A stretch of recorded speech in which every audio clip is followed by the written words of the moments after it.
Alors, je rappelle quand même le respect de la dignité humaine aussi. Oui, il est 8h21. Est-ce qu'on peut se permettre une crise au gouvernement bruxellois sur le dossier de la Free Josaphat ? Certainement pas. Il est paralysé pour l'instant, ce gouvernement. On vient de parler de la crise de l'asile, il y a toute la question de la cohésion sociale, les dossiers de mobilité, toute une série de dossiers très importants pour le développement économique de Bruxelles.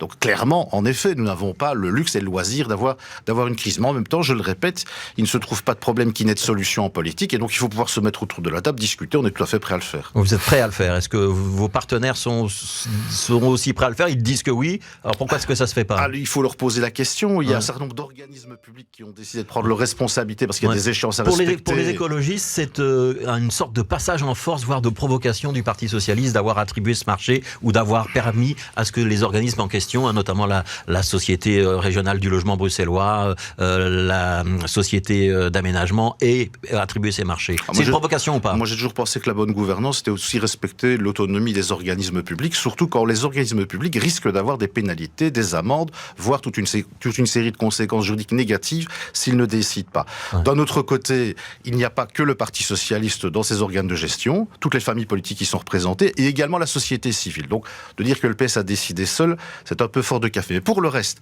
la discussion, elle doit se faire sur le PAD. Et le PAD, il est inscrit à l'ordre du jour du gouvernement, et c'est ce que nous disons à nos partenaires. Mais c'est une discussion bloquée depuis des mois. Depuis 8 mois, effectivement. Nous, on a mis le point à l'ordre du jour 2 fois. Il est passé en première lecture une première fois. Je rappelle quand même que ce terrain a été acheté pour construire du logement. On ne devrait quand même pas l'oublier. Et d'un autre côté, ça n'est jamais que sur une part infime de l'ensemble du territoire que veut construire du logement. Quelques centaines de logements. Quand on connaît la crise actuelle du logement, ça me semble-t-il pas superflu. 2 hectares sur les 10. Ça veut dire que vous ne reculerez pas sur les 12. Vous ne reculerez pas sur l'attribution de ce marché et sur la construction de ces 500 premiers logements. Et les organismes ont pris des décisions. Je ne vais pas, moi, imposer à ces organismes de revenir sur leurs décisions. Ce serait m'immiscer dans la gestion d'organismes. C'est pas de mon ressort. Et pour le reste, je le répète, la discussion sur le PAD reste ouverte. Et c'est à partir de là qu'on peut mieux tenir compte d'un certain nombre d'éléments que les partenaires souhaiteraient mettre sur la table. De la même manière, le Parti socialiste restera, lui, vigilant à la nécessité de pouvoir construire du logement, tellement les besoins, logement abordable pour les gens, tellement la crise est profonde sur le terrain du logement et qu'il faut pouvoir aussi faire des choix. Pour l'instant, il y a un blocage, Amel Laouech. Qu'est-ce qui se passe si jeudi, de nouveau, au prochain gouvernement bruxellois,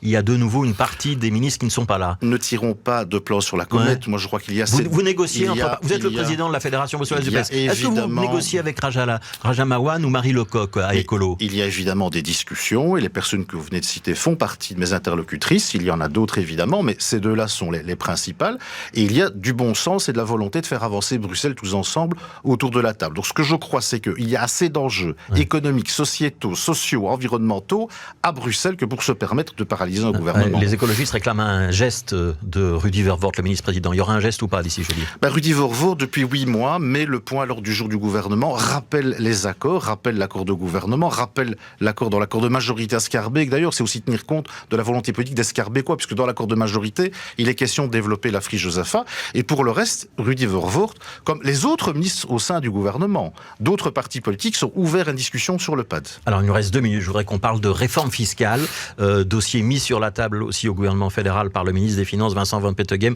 Ce qu'il a mis sur la table, c'est une bonne proposition de réforme ou pas ?